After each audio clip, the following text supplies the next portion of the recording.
You know, it seems like just a day or so ago, but it was actually almost more than a decade that I came up alongside the Elbe River and saw this beautiful cathedral. And then getting out on the streets of Wittenberg and looking at this unspoiled beauty, not contaminated by the Second World War or the years of Russian occupation or East German occupation, almost like it was when Martin Luther lived and spoke there. That was a very influential period in American history and in the history of the world. Wittenberg was the center of the Reformation. And it was the Reformation that started people reading the Bible. It redefined human rights and the values of human beings as children of God. It gave everybody access to knowledge. And I thought Wittenberg had such a powerful impact on the world 500 years ago. So much so that I think everyone agrees that it led to the expansion of the church into what we now know as the United States of America. But I could not help but think, in the world of the 20th century, a world that is coming together after 50 years of separation and bloodshed, there must be some message. There must be some message to the world from the city of Wittenberg. And so Paul Rosser and I are kicking ideas around, Paul being an engineer, obsessed with his German ancestry and wanting to make an impact on the country of his heritage. And actually, I got a great-grandmother, great-grandfather whose name was Janowski, who probably came from somewhere not too far from there, that we all kind of have a great debt to this part of Europe. And I began to wonder, how are we going to get the world to relearn the impact of religion, the importance of ethical behavior, the interrelationships that exist between all of humankind. It's even more powerful now than it was in Martin Luther's time. In Martin Luther's time, it was theoretical and theological. Now it's electronic. Now it's a matter of Lufthansa and Boeing and Airbus. Now it's a matter of the internet.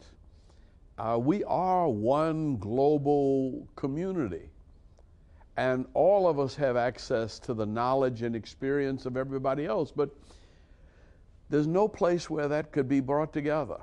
Well, we were also practical thinkers and thinking that there should be some place where this begins to happen. My period in the United Nations was inspired by my association with Hans Dietrich Genscher. That was also the time of the Willy Brandt regime, where Germany was thinking much more globally than it has thought either before or since. And I said that Herr Genscher would understand this very clearly, because he saw very clearly what was needed in Southern Africa.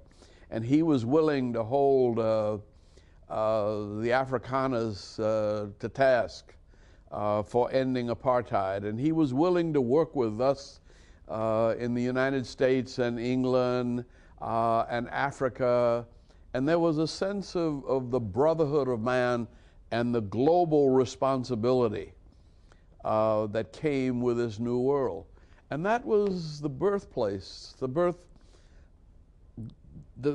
incubation, the conception of a Wittenberg Center for Global Ethics. There needed to be some place where East and West, North and South, where the public sector and the private sector were willing and able to work things out, where the different religions could learn to understand each other and live together peacefully. But I also thought that there were some 60 million people of Lutheran heritage that would love to come to Wittenberg,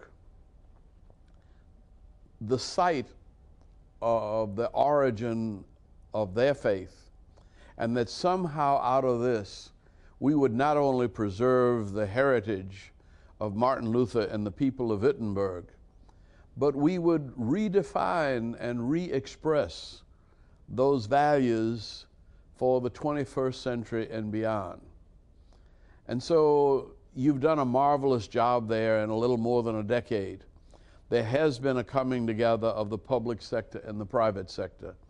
There has been conferences that have brought together people from South Africa, from Tanzania, from Jordan, from Israel, from the United States, from England, from Scandinavia, and from all over Germany.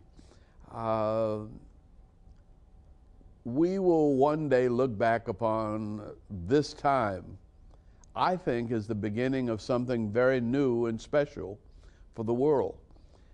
It also happened at the time of the European Union. And quiet as it's kept, we do now have a different view of the world.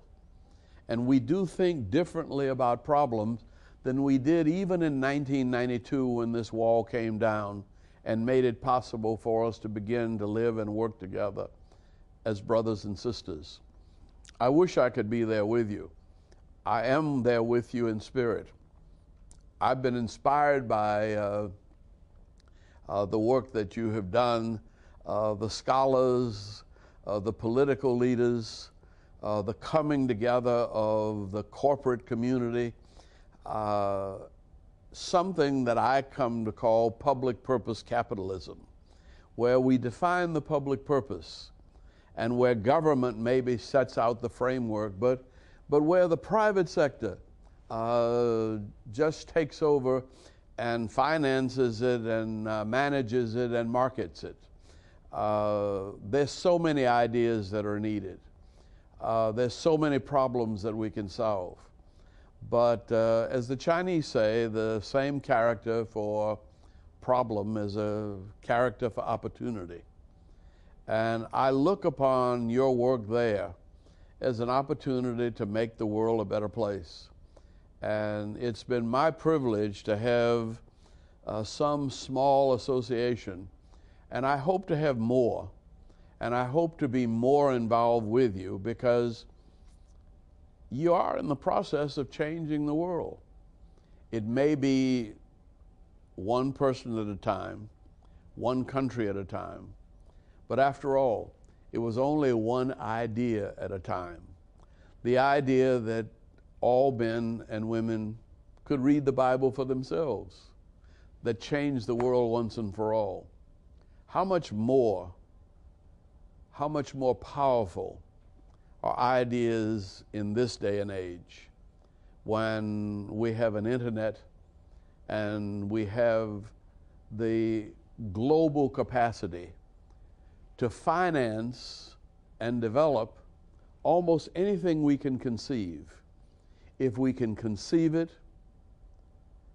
and believe it, we can not only achieve it, but we can finance it, manage it, implement it, and probably turn a profit on it.